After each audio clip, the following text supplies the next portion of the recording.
Good evening, everyone. On behalf of the Teacher Foundation, I would like to extend a warm welcome to each one of you who've joined us today at our first talk of the HeadsNet series. So I guess most of us are in here. And for those of you who've not been able to, kindly do join our Facebook link. I would like to now briefly introduce the Teacher Foundation for those of you who are not very familiar with our work.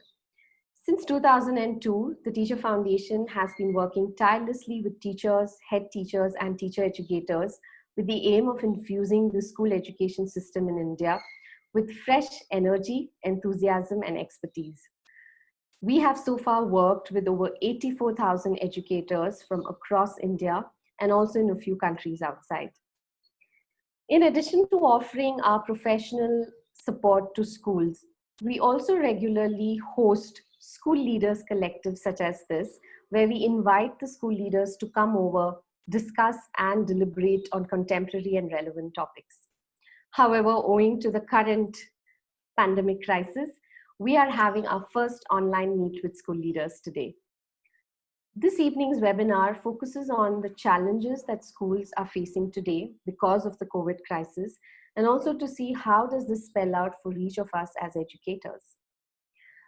Before we proceed with our talk today, I would like to share responses that we captured from all of you through the short survey that we had asked you to fill up. So I would just share my screen.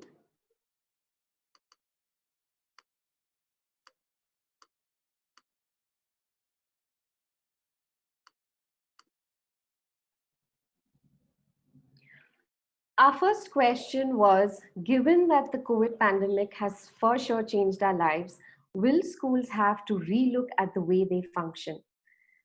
And most majority, 86% of you have said yes, definitely. It has changed a lot of things for us. 10% have said maybe. I guess you're still kind of figuring out how all this would pan out. And 4% has said things will eventually get back to being normal. So not at all. I guess that's a hope that all of us have deep down. But I think the most prominent sentiment that's being echoed everywhere today is that this is here to stay. So therefore, how do we as schools relook, readapt to the current situation? Our next question was asking school heads to let us know some of the current challenges that they are facing. And there's been a divided opinion here, with 38% stating that looking into the safety of staff and students is one challenge. With everything being remote, online, how do school heads ensure a well-being of teachers, their own motivation? How do they make sure they're staying connected? And the same is being transferred to students as well. The other area of concern is, of course, helping teachers conduct classes online with the same amount of effectiveness that was being conducted in regular classrooms. So that's a growing concern. Financial implications is another concern, something that we can't really wish away. And a few small percentage have cited other reasons such as parent support, engagement with parents, especially in such times. And also, how do we make remote content inclusive, catering to children with different learning abilities? Those are some of the responses that came under the others segment. The other question that we had was, of course, which area do schools feel has been most impacted? And again, close to 40% have stated student learning and engagement to be one area that's completely changed and has been affected the most. How do we actually replicate that online? Close to 18% have stated extracurricular opportunities, which means lack of those opportunities being provided online. And how do we make sure that children are actually getting the wholesome, holistic development that we've always been focusing on? Pedagogical approaches is close to the same 17%, followed by curricular aspects, teacher well-being, parent engagement, and a few others, such as technical competence of teachers, internet bandwidth related issues. So these are some of the areas that school leaders today feel have been most impacted and are concerned about in terms of how should we go about addressing them, right? I think one growing concern is in terms of effectively engaging students online. And I'm sure that each of you out there is definitely trying to grapple with this, trying to see how best can, this be addressed and making sure that student learning is not getting affected. We at the Teacher Foundation have been most proactive at this, and we've actually put together a series of 3 to 4 sessions that of 2 hours each, which would actually familiarize teachers with the online platforms that are available, with the different online tools that are there, and how could they actually use them to design specific learning outcomes, integrate effective teaching practices and assessment, and thereby create that engaging online class. So we'd love to support you. Please feel free to reach out to us. So now I would like to introduce our speaker for this evening, Mr. David Weston, and I'd like to speak a little bit more about him. Mr. David has completed his master's in engineering from Oxford University. He's also done his postgraduate certification in education, and he's an associate of the London College of Music. He is the founder and chief executive of the Teacher Development Trust, the national charity for effective professional development in schools and colleges. He founded the trust in 2012 after spending 10 years as a secondary school maths and physics teacher, and also having experienced a growing frustration with the way teachers' professional development was looked at across the school system. Since March 2015, he has been chair of the Department for Education's Teacher Development Expert Group for England. He is also a founding fellow of the Chartered College of Teaching and sits on the college's council. David speaks and writes frequently for the education sector and national media, and has had a number of radio and TV appearances on the subject of teaching, teacher development, and LGBT issues as well. Thank you, David, for taking the time out to be here with us, and we're indeed honored. I would also like to introduce our moderator for this evening, Ms. Maya Menon, founder director of the Teacher Foundation. Maya has been in the field of education for over 3 decades. Her areas of professional experience include designing and implementing a wide range of school and teacher-related projects and services. She set up the Teacher Foundation in 2002, and since then there has been no looking back. So before we move on and I hand it over to Maya, a quick reminder, please do ensure that your mics are on mute, your videos are switched off to avoid any form of distraction or disturbance. And I'm sure you would have questions coming up during the talk. So I'd request you to please put it on chat. My colleagues and I would be going through them. Due to the time constraints, we will select some very relevant burning questions and we're going to request David to respond to them. Thank you, and over to you, Maya. Yeah, thank you. If you could just stop sharing screen, Misbah. I will do that. All right. So a warm welcome to you on behalf of myself and my colleagues at the Teacher Foundation. A very warm welcome, and we'd like to greet you across cyberspace. Hello, namaste, and welcome to HeadsNet. I'm truly delighted to have David Weston to kickstart our HeadsNet. He's someone I've reached out to on Twitter and have attempted to meet a few years ago during a visit to London. Unfortunately, that didn't happen. But he was kind enough to respond immediately when I sent him a mail recently requesting him to speak. The work he does at the Teacher Development Trust truly resonates with our work at the Teacher Foundation. It's grounded in the reality of the teacher in the classroom. So what he has to speak today will be highly relevant for all of us here. Schools today are truly caught in a bind. I'm stating the obvious, of course, when I say we are going through a time of extraordinary crisis. But as someone wisely said, never let a serious crisis go to waste. It's an opportunity to do things you thought you could never do before. That's what teachers are doing, in fact, perhaps reluctantly, perhaps inadequately prepared, but with a huge leap of courage.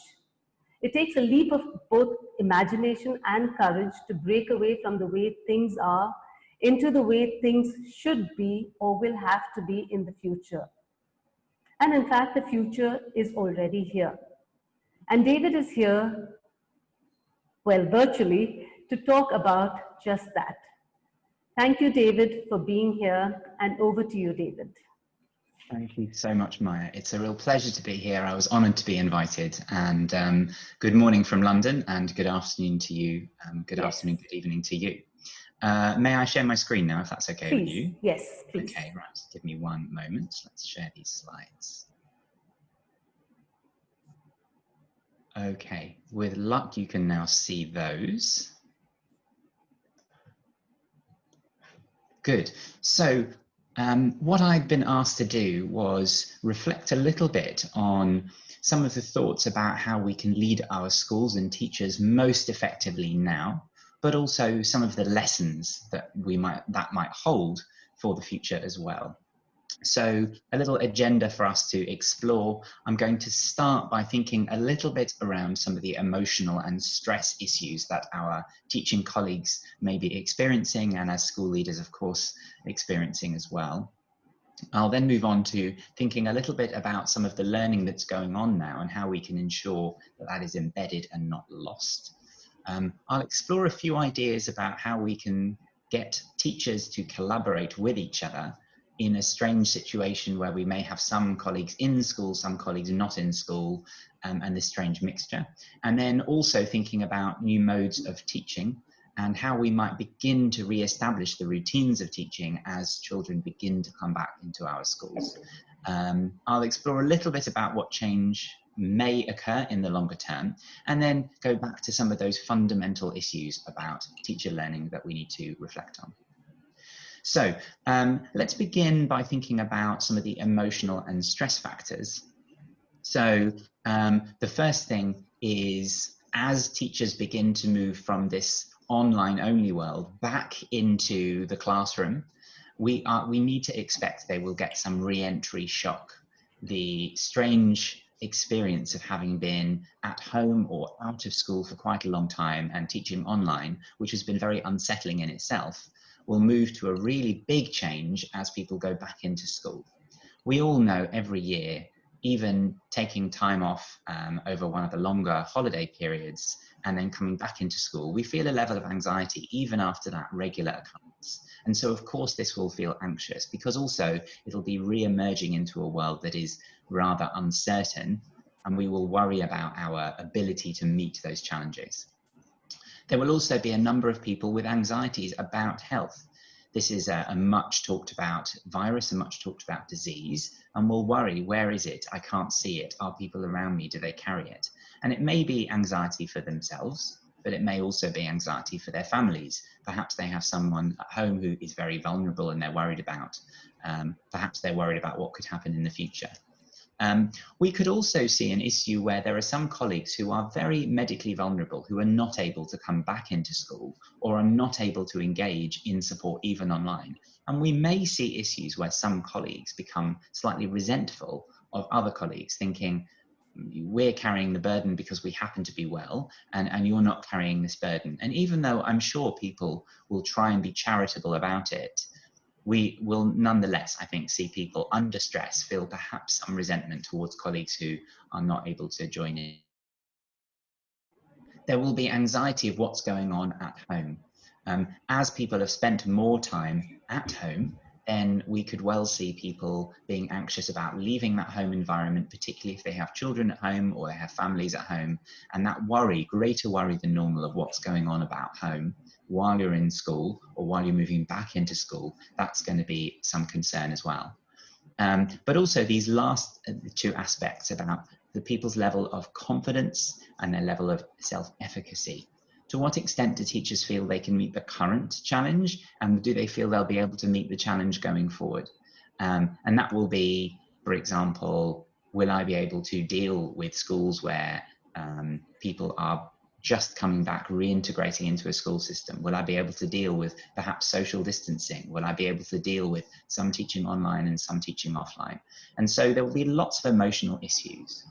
And what I would suggest is that's going to require us to have more one-to-one conversations with our colleagues. So senior leaders may need to have conversations with colleagues on a more regular basis. How are you feeling? What's on your mind?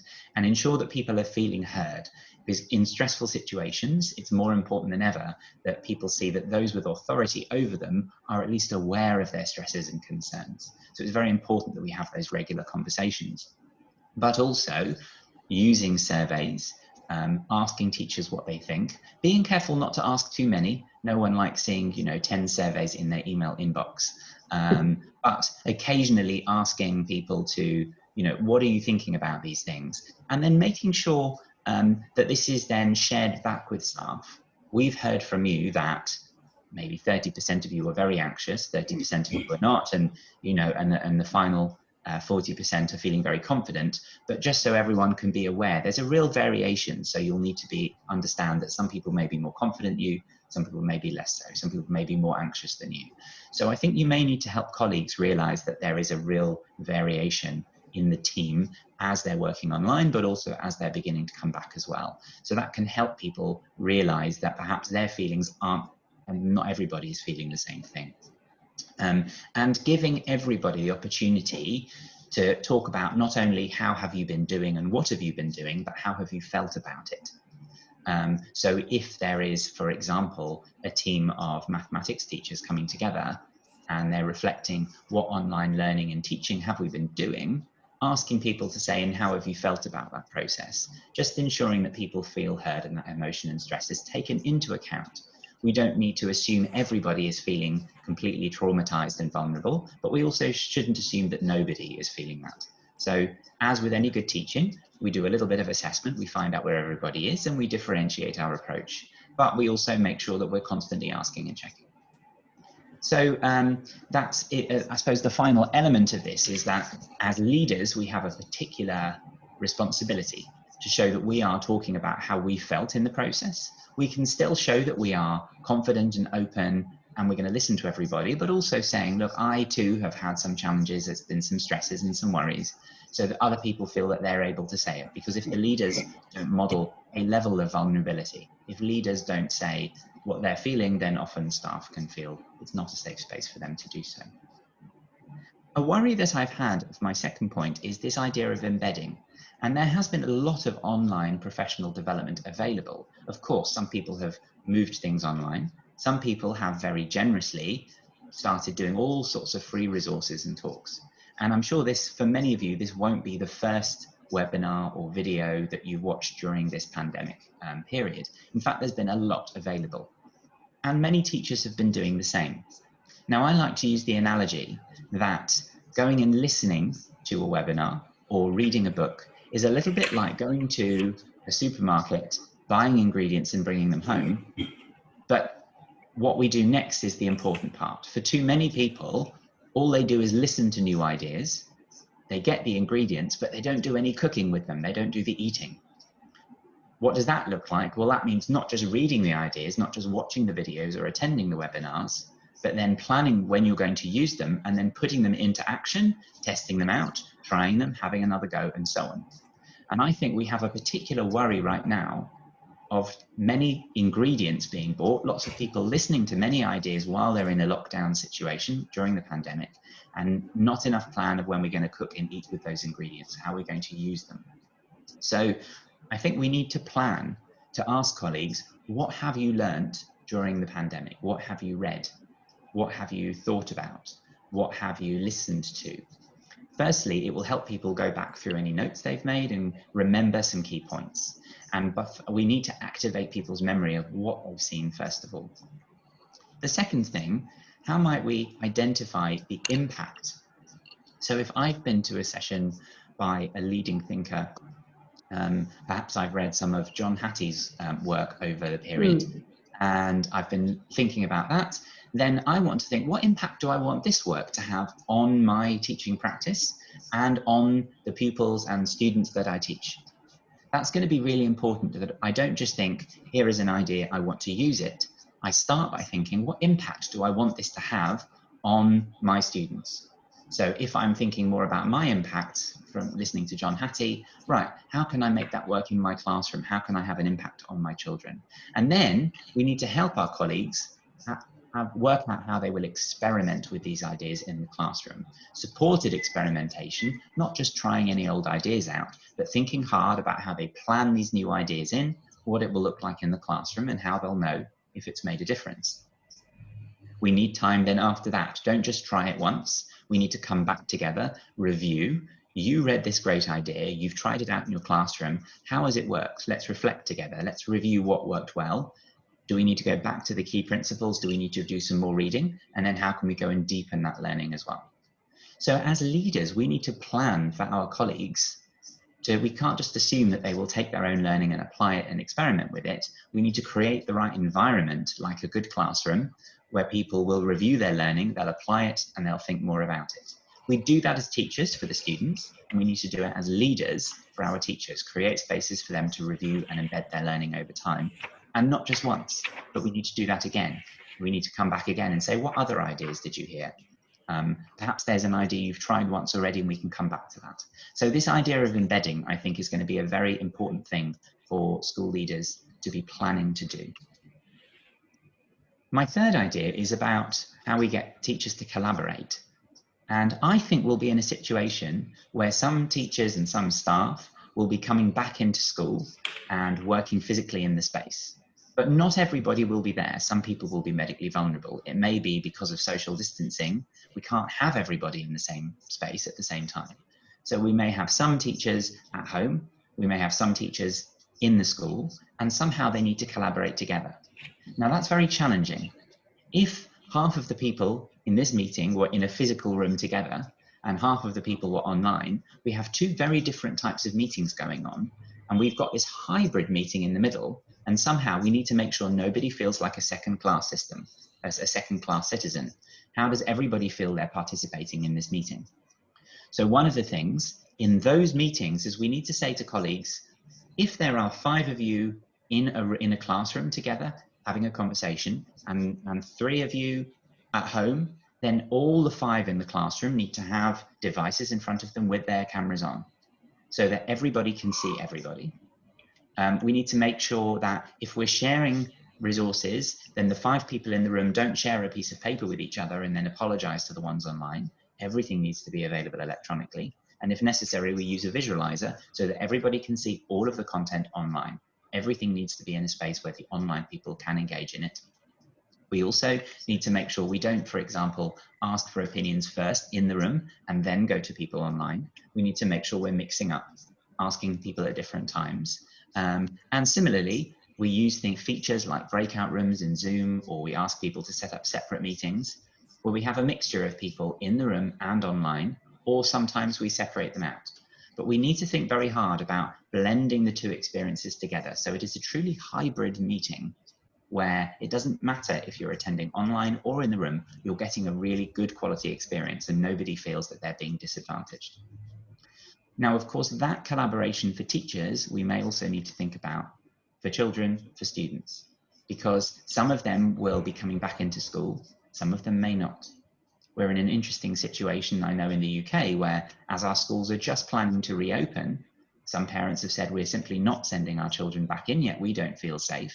Some schools have said, we're not opening. So some families have a child in one school where they're going back and another one where they're not. We're going to have some situations where some year groups will be back and some won't. We're going to have some situations where people will be in school for part of the week and not in school for other parts of the week. So we're also going to have to create some hybrid learning experiences for children, and we have to help our teachers deal with that. So we need to think of the existing pedagogical principles, really good assessment for learning and formative assessment. How can we ask good questions and set good activities, for example, that will work for the people who are learning offline, as well as the people learning online? How do we make sure that people in the physical space can collaborate with each other, as well as people not in the physical space, but in the virtual space?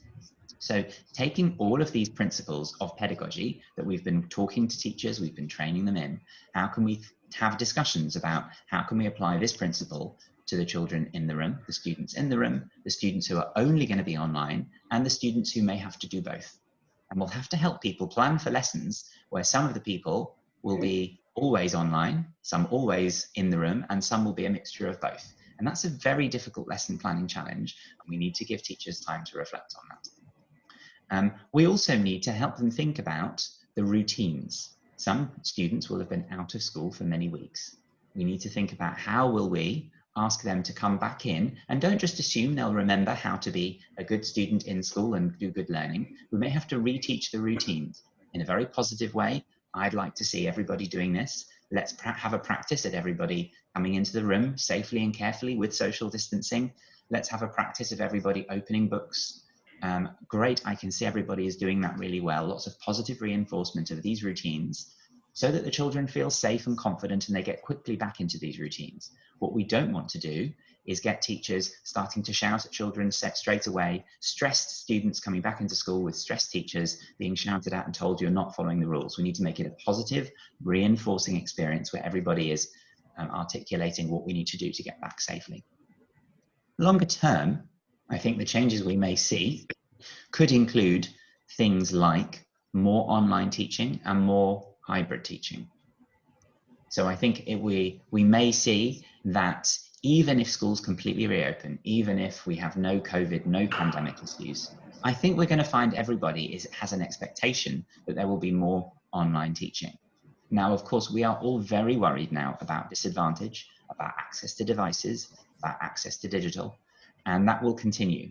But I feel that we will have to, as school leaders, as system leaders, as policymakers, we're all going to have to wrestle with this, that now that teachers have had to engage with planning and delivering things online, and many children will have had to engage and many families will have had to engage with that, our readiness is much greater.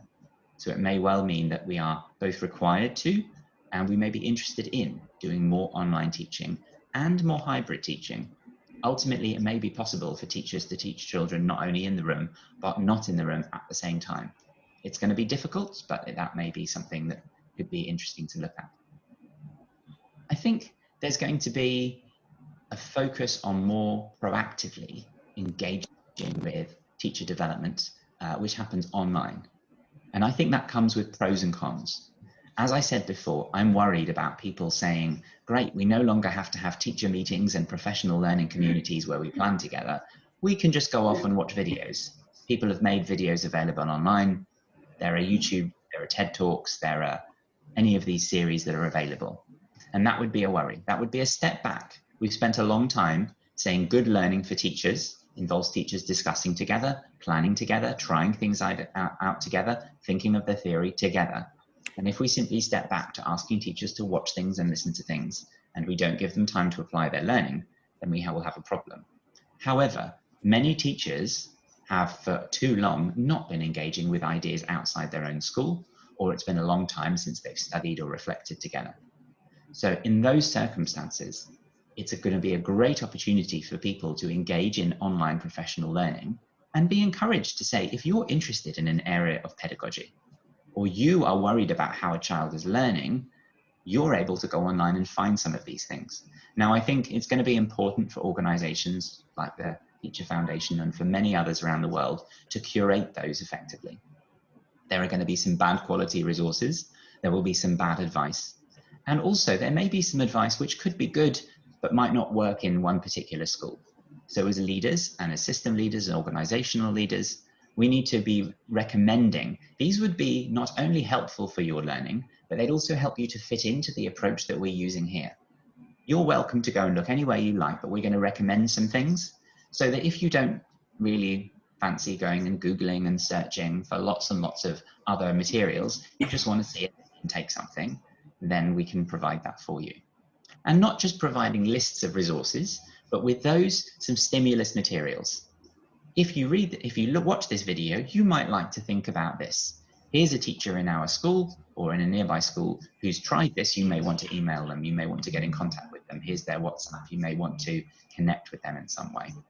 So I think we need to imagine that people will engage more online. It's an opportunity, but design it in a way where we're likely to keep embedding that learning as we go forward.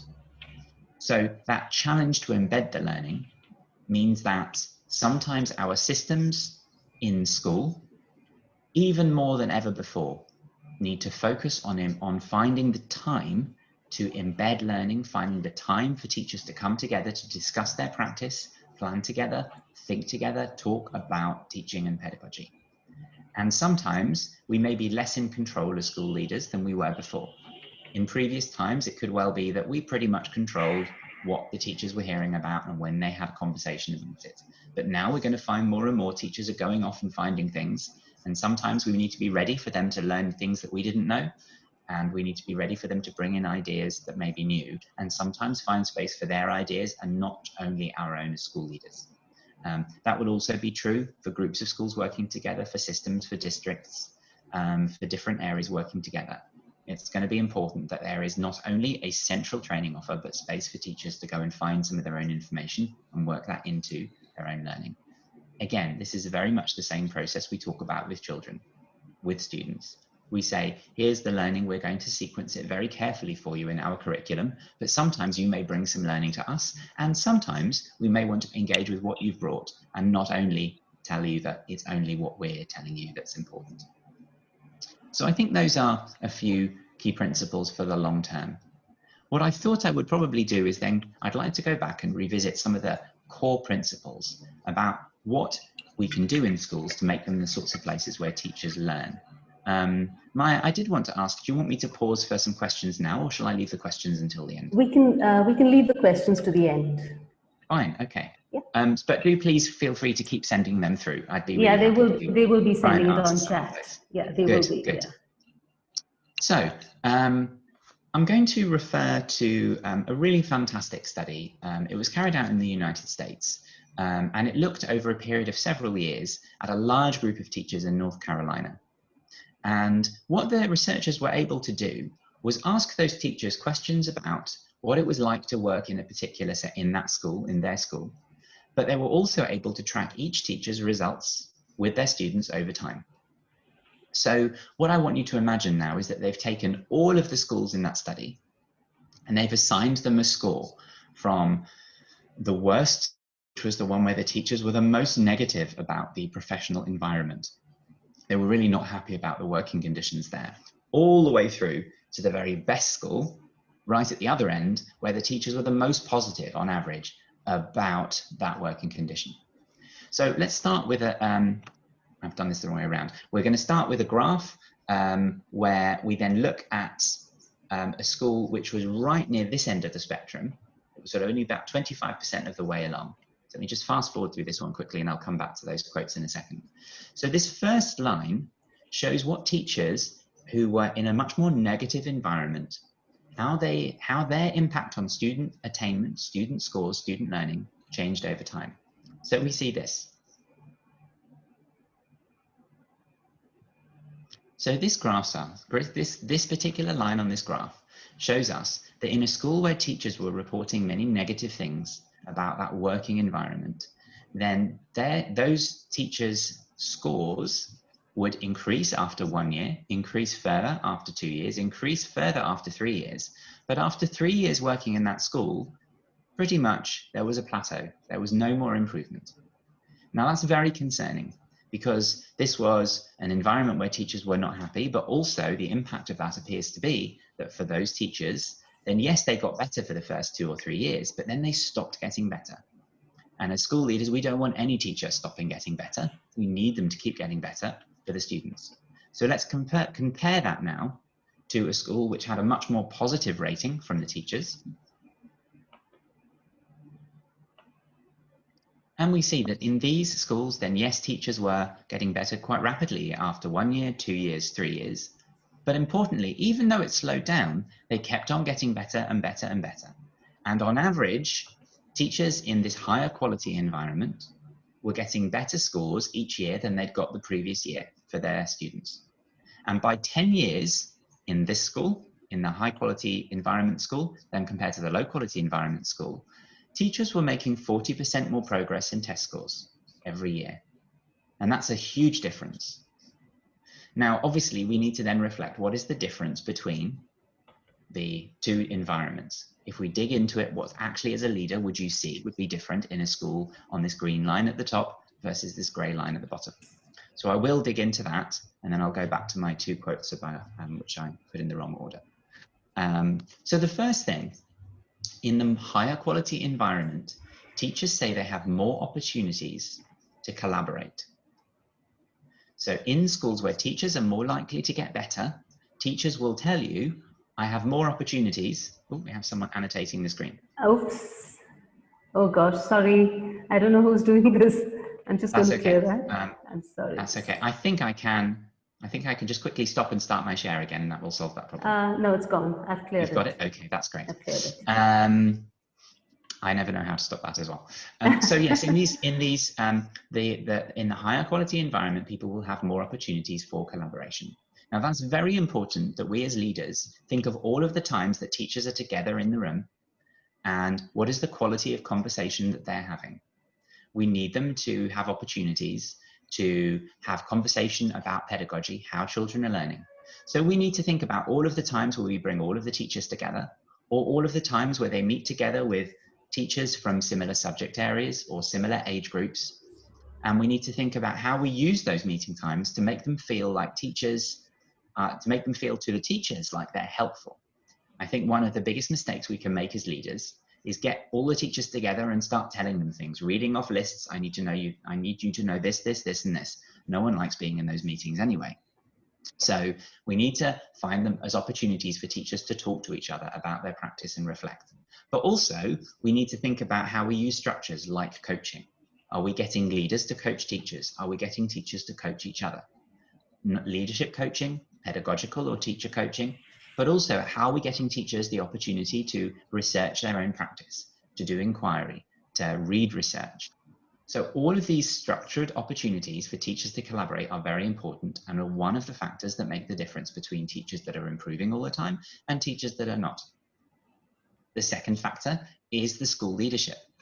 So in schools where teachers are improving more quickly, then what you find is that they will tell you that the school leader is more sensitive to their issues and they're more likely to listen and address their concerns. Now, that will probably be no surprise that teachers like being in schools where they feel the school leader, the school principal or head teacher is listening to them. But interestingly, it's not just how teachers feel, this impacts how well they're improving as teachers. If you want your teachers to have better scores for the students next year than this year, then one of the things we need to do is make sure our teachers feel listened to. So one of the things we often do is ask school leaders to do a big survey of all staff and say, what are your concerns? What could we be doing better?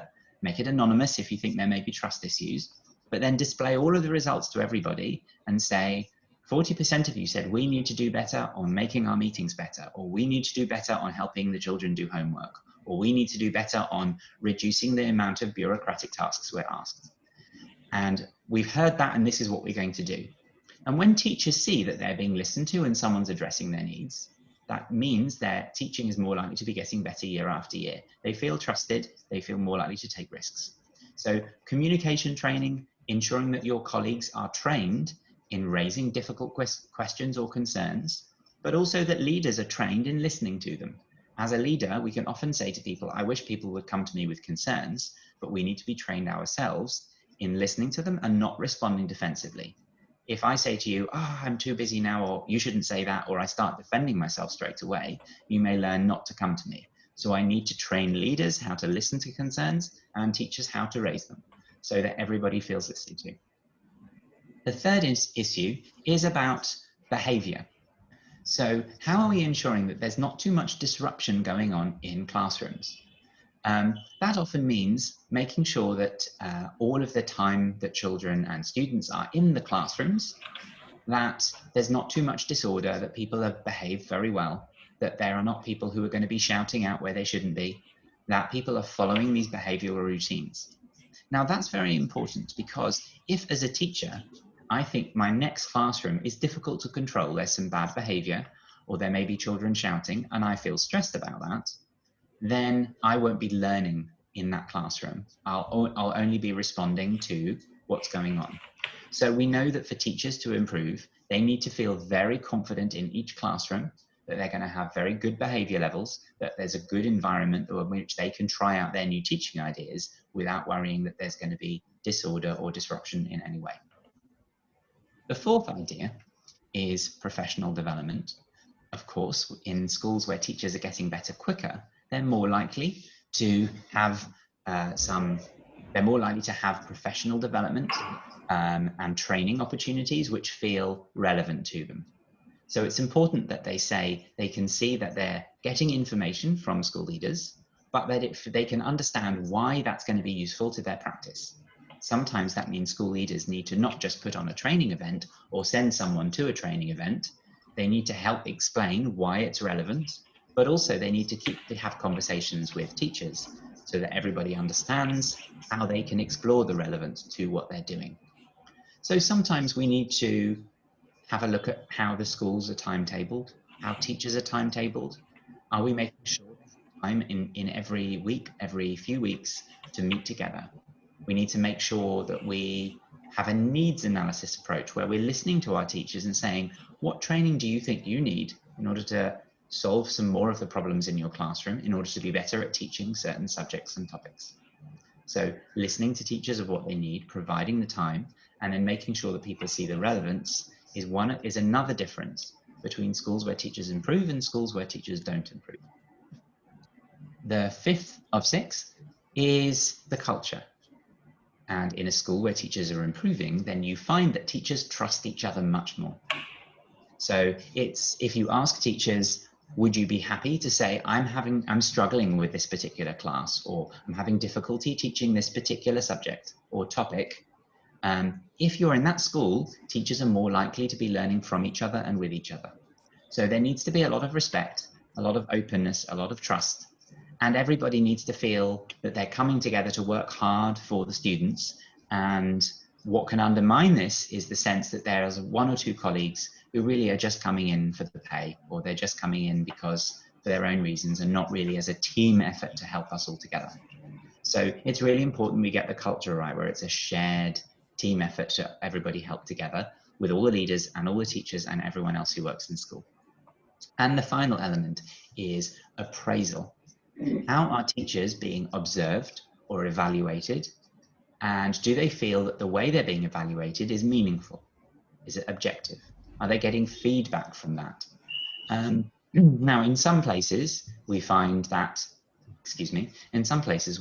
teachers feel a lot of the processes they have to go through every year are filling in silly forms, and someone has to come in and do an observation and tick lots of boxes, and it doesn't feel like it's actually helpful to them. Whereas what's more important is a process in which teachers are observed and receive feedback that they feel is helping them to teach better. So the design of these processes needs to shift away from proving that teachers are ticking boxes, or a process where we find bad teachers, to a process which is as helpful and as supportive and developmental as possible. Because when we make that shift, it's one of these 6 factors that makes the difference between schools that improve and schools that don't improve. So the final thing, if I skip back to my previous slide that I skipped before, is, these 2 quotes which I'll show you. There's something about the culture of a school which we can develop, which, whether there is a pandemic or there isn't a pandemic, no matter what's being thrown at the schools and the teachers, then we find that schools with a collegial culture, where teachers share ideas about teaching and learning, they talk to each other frequently, they have opportunities to discuss with each other, then these are the places which tend to keep the more experienced teachers. They tend to help teachers get better. And I think the key word for me is collegial. It feels like a place where teachers are professionals, coming together, having great discussions, but sharing and growing their knowledge base together. And ultimately, if we're going to be facing this pandemic, then what we can't do is just tell teachers, you're all on your own, you're doing this individually. We have to find opportunities to come together as professionals, solve the problems together and grow our system, but not just within the school, but using the collective best ideas of the whole profession around the whole world. So we need to get our teachers reaching out and listening to the very best experts and thinking, how can we build our teaching knowledge to respond to any issues? And conversely, where we find that schools struggle, and this will be true in the pandemic as well as true any other time, then it's where there is this disjointed knowledge base. If you go to different classrooms, teachers are teaching in very different approaches. But it's not just teaching in different approaches. Their understanding is different. They don't work together as a team. They don't all share ideas and curriculum materials together. It's not a team effort to improve children's learning. It's more lots of individuals struggling. And in those schools, teachers don't like staying. They find it more stressful, and they're more likely to be losing the more experienced and better teachers to places with more stability. And I think this is so important as we come back to reflecting. We're in the middle, well, hopefully we're getting towards the end of some pandemic issues. If we want to build resilient schools, it won't be enough to simply tell teachers how to respond. We need to create the culture in which teacher learning and teacher collaboration and teacher teamwork is just as important as students learning, student collaboration and student teamwork. And if we do that, that will be fundamentally how we solve this problem that comes to us or any future problem in education. So just quickly to summarize, as an organization, this charity, the Teacher Development Trust, is one that I and colleagues set up 8 years ago now. And having been a teacher for 10 years and working with colleagues who've been school leaders for many years, we want this vibrant, research-rich place where all teachers can work. So not just the staff room, teachers coming together, really it's the whole school. We want places where teachers can work together, can collaborate together, which are engaging, which have a positive energy, but which are infused, which are filled with some of the best research and the best teaching ideas that are available around the world. And so what we do as an organization is work with school leaders and system leaders and help them understand how well is my organization helping teachers to improve? How well are we using coaching? How do we train our school leaders to lead teaching? And how do we connect school leaders together? So just as a little bit about what we do as an organization. And finally, that's my details at the bottom of the screen. And if you're interested, I wrote a book on this a few years ago now, and some of these ideas with my colleague Bridget Clay called Unleashing Great Teaching, which I'm told has just been released as an audiobook. So I hope that's been a helpful set of stimulus, and I'm really looking forward to answering some questions. Thank you. Thanks so much, David. I think that really set the ball rolling. There are lots of questions coming from our Facebook Live, my colleagues tell me, because there were so many people who registered that we had to accommodate them on Facebook Live. So I'll start with the last question that my colleague has just sent me, and that's the question is, what's the first thing for us to focus on once teachers and students get back to help them overcome the inertia of the extended lockdown and break? Well, so I was in a very interesting discussion with this yesterday with a fantastic author, Tom Sherrington. Oh yes, yeah. He, I think, made an excellent point, which is that one of the best things we can do is not make it too strange. Not trying to make the first day, oh, we're very worried about you and everything has been so stressful, but just get back to some really good teaching and start engaging children in those routines. There will be students who have been so missing seeing other children, seeing their peers, seeing their friends, and they will want to get back into a routine. Now, we need to be sensitive to that, but I think one of the most important things we do is just starting getting back with really good teaching and just using the previous few months as an opportunity to say, perhaps you've done some learning on that in the last few months. Is there anything you can share in that?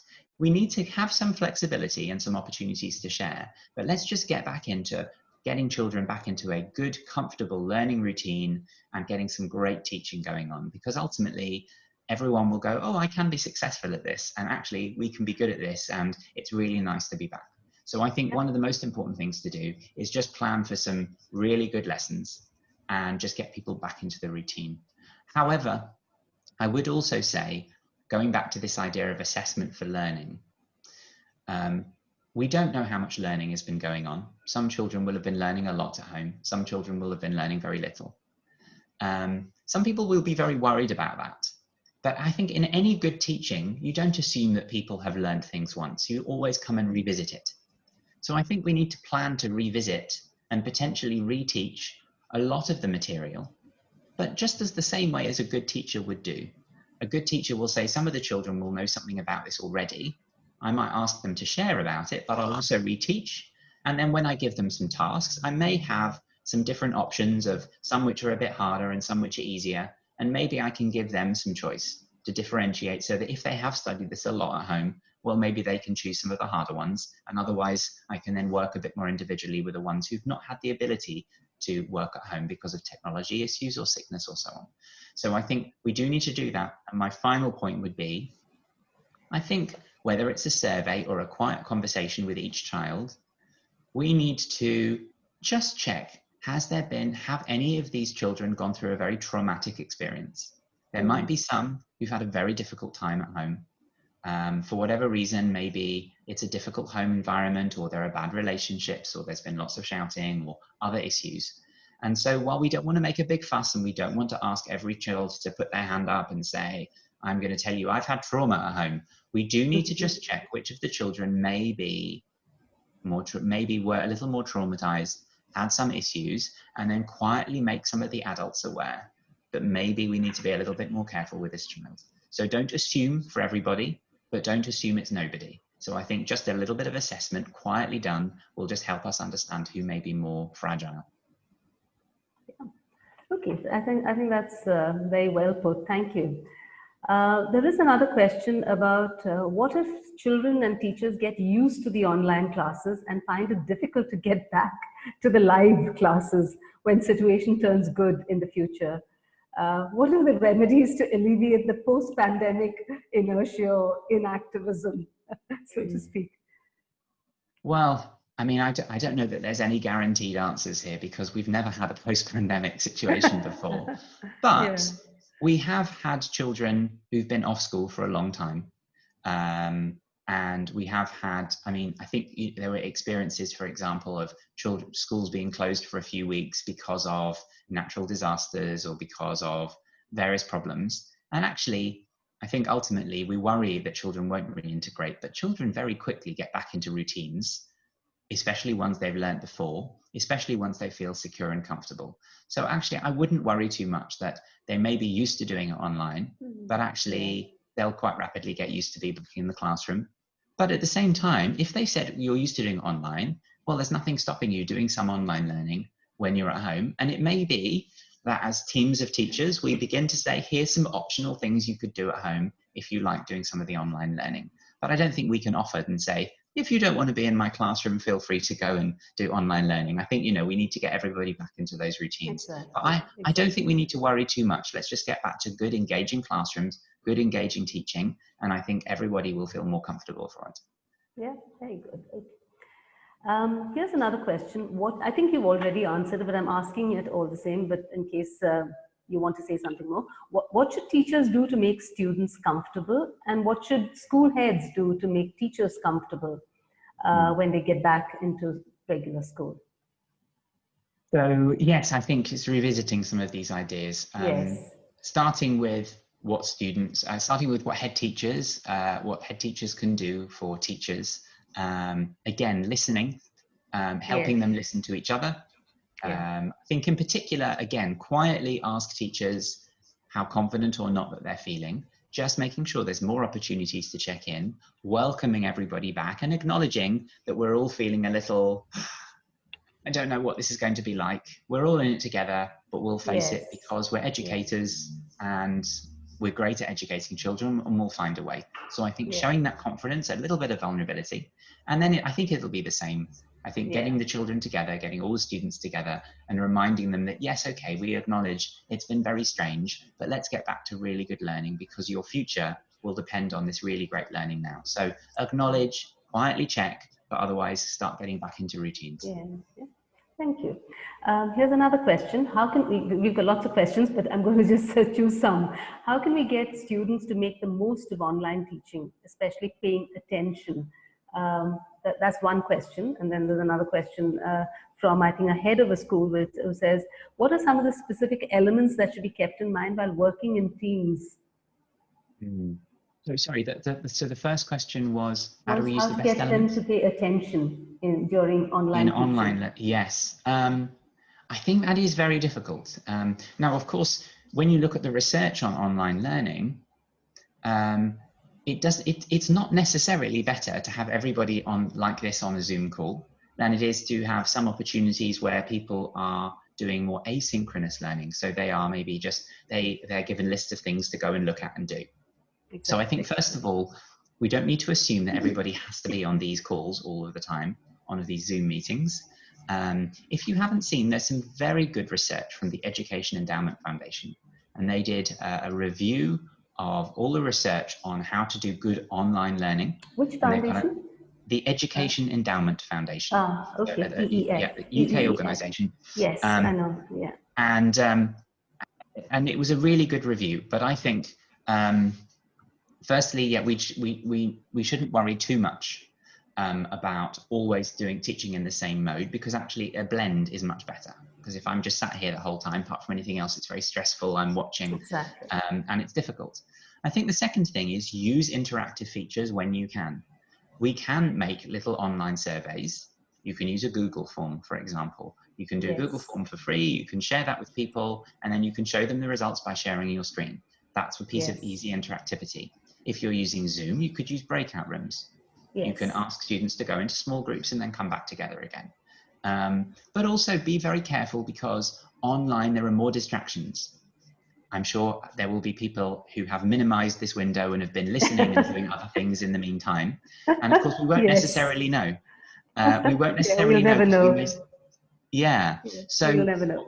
We do need to be aware that you can't guarantee that attention. But then, to be honest, you can't even guarantee attention in the classroom. We all know children who seem to be looking at you. They seem to be paying attention, but nothing is going in. And there's always children in the classroom who are looking out of the window or daydreaming. So I think, again, just what would be really good teaching, with good interaction, asking questions from different people, asking people to contribute. I think some of that work about just good classroom practice will be very useful when teaching online, but also opportunities to do things offline and setting deadlines and asking people to put things in and giving them lots of opportunities for feedback. But I would recommend that research review by the Education Endowment Foundation on online learning. Yeah. Here's another question about younger children. Getting back, after many months is going to be problematic. What is your recommendation or research recommendation for balancing screen time teaching and other ways of engaging during lockdown time? I think for it's certainly very difficult for younger children. I'm not sure I can give a very good answer to that. That wouldn't be off the top of my head. That's I think again, I think there may also be a research review by the Education Endowment Foundation. Again, they've produced a series of excellent reports about early years and the response to the pandemic. So I think that would be the best place to look. And since we're on the subject of online teaching, there's another question about what about PE and co-curricular activities, especially in the era of social distancing and so on, which is going to carry on at least even after schools get back. Children get back to school. Any ideas or thoughts in terms of how Britain is thinking about it? Yes. Well, the first thing is, I think it's really important we give children the opportunity to see their friends and interact with them, but designing ways which it won't be incredibly hard for them to stay socially distanced. I think it would be a very bad idea to ask everybody to be playing a team sport where it's almost impossible for them to not run past each other. So we need to think of the sorts of activities which are designed very carefully that will have the social distancing in place. That said, team sports will be difficult, even if you're passing a ball between each other. Someone is passing a ball, someone coughs on their hand, catches the ball, passes to someone else, someone then touches their eye with it, and we've just passed COVID from one person to another. So passing things around, I think these are very difficult, but I think design the activities in which children can comfortably engage and work with each other, but which will really minimize the amount of contact between them and won't be requiring them to keep running after things the whole time. Also, we do need lots of activity. Perhaps we can do exercise classes and get some children doing different things together. But I think try and find things which will, as easily as possible, let children forget about the restrictions and just focus on the routine. So try not to design things where everyone has to stay worried the whole time. I think that would be my key recommendation. But there are plenty of things we can do. We can do extracurricular music. We can do extracurricular art. Many of these things are perfectly possible, socially distanced, with a little bit of thought as well. So, but I think when we get back to school, opportunities for children to interact with each other, they'll have interacted quite a bit with teachers and with adults, We need them to give Yeah. lots of opportunities to interact with each other and Yes. move and get creative. Yeah. There's another question of how to address parental expectations during and post-COVID situation, especially because there've been a lot of WhatsApp rounds going where now parents know what's happening because the classrooms are coming into the living rooms, and some parents are not happy and teachers are feeling a little defensive. So, so therefore, how to Yes. handle parental expectations. Well, look, I think the most important thing is don't see parents as the enemy. Parents are the best learning resource that you possibly have. There is no one who has more impact on this student's learning, this child's learning, than the parents. So the most important thing we can do at this moment is open a conversation, is we ask parents, what's been working for you? What are your challenges? What can we do to help you? And get a dialogue going. I think the most damaging thing we could do right now is to see we're getting criticism and not seek to understand it and not seek to engage with it, but just then start getting defensive and trying to stop parents getting involved. Because really good education always involves parents in this kind of two-way communication, not just schools saying teachers, parents, you must do this. Now, of course, there have been some challenges in this process. We've seen it, we've certainly seen it in Britain. We hear it all the way around the world that parents can get very anxious. But also we do need to understand parents will be anxious. They may have never spent this much time with their children. And in many cases, children are coming and asking them, how do I solve this? And they're feeling embarrassed. They don't know. I think in many cases, they may be critical, but it may be they're actually criticizing themselves because they're saying, actually, this teaching is quite hard. I'm feeling that, my authority, it looks difficult in this situation. So I think trying to understand, we don't need to take everything at face value. We don't need to respond to every criticism, but I think start everything with dialogue. And I'd recommend a couple of authors on parental engagement who I think are really good. One is Dr. Janet Goodall. She, I think, works at either Bath or Bristol University in the UK. And she also then co-writes a number of books and papers with my sister-in-law, Dr. Kathy Weston. Who also does a lot of work on this area, and I learned a lot of work about really good parental engagement from her, and she's just written 2 books, one more on primary parental engagement and one on secondary parental engagement as well. Yeah. There's another question connected with, I think you made a mention of teacher appraisal. So there's a question here which says, how do we do teacher appraisal for online teaching? In all honesty, it's going to be very hard to do that. I don't think because we weren't all able to take 2 years to prepare for this and all decide this is what good teaching will look like and gradually help people experiment until everybody settled into a routine. I think it's very hard to say everything must look like this. I think secondly, it will be very difficult to judge the quality of the online learning, because the actual learning going on is in the heads. May be very dependent on what's going on in children's classrooms. And it could be very unfair to a teacher, for example, to do a survey of their children when they happen to have lots of people who you don't know, but have a lot of family issues. So it's hard enough to judge the quality of teaching, even in a classroom. And in fact, so much of the research shows that many of the judgments we make are wrong. And sometimes teachers we think are bad were actually doing a good job, and teachers we thought were good actually weren't doing a good job. And it will be even harder online. So I would say, rather than worrying too much about sort of measuring how well teachers are doing, what I would try and do is find non-threatening individuals, so maybe a peer or someone who's not a line manager or not too senior, who can maybe drop into lessons or have conversations and say, what challenges are you having? Is there anything I can help you to get better? And what I would really focus on is almost a coaching style. Give everybody the opportunity to think, how well is it going and how can I do it better?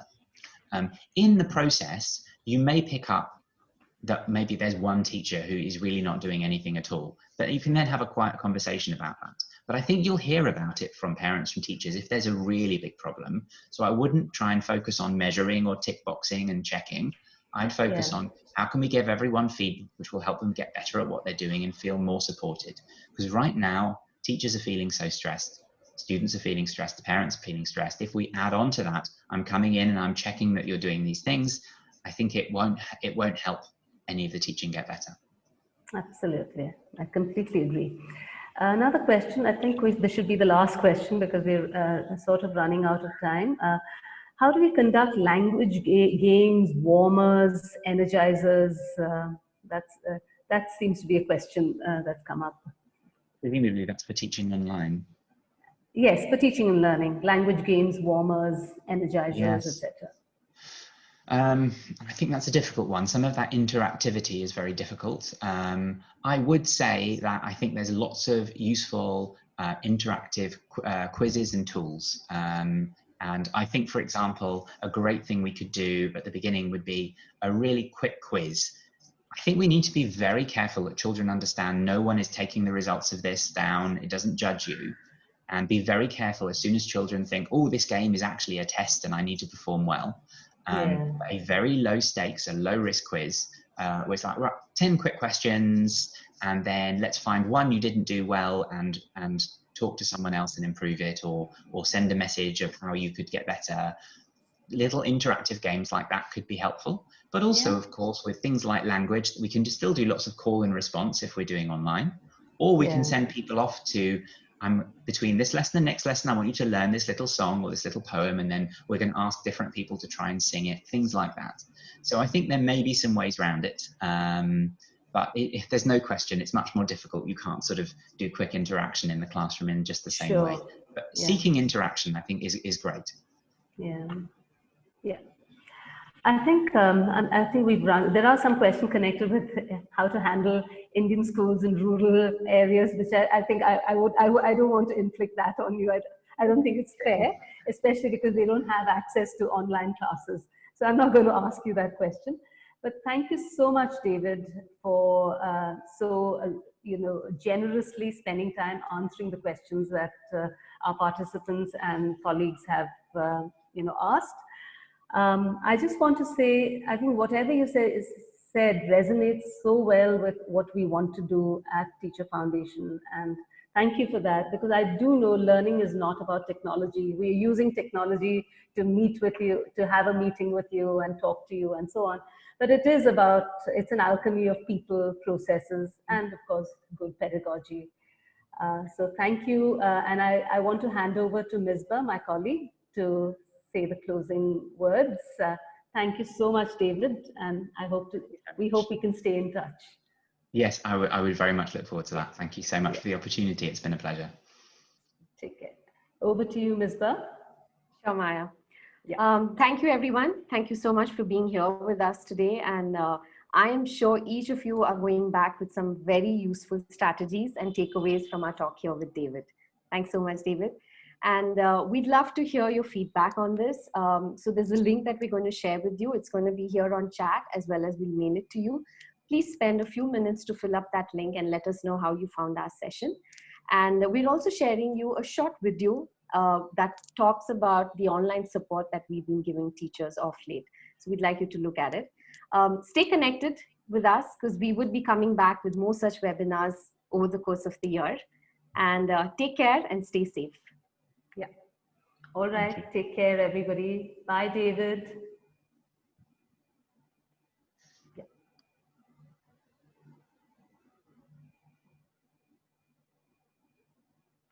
Thank you, everyone, those who joined us.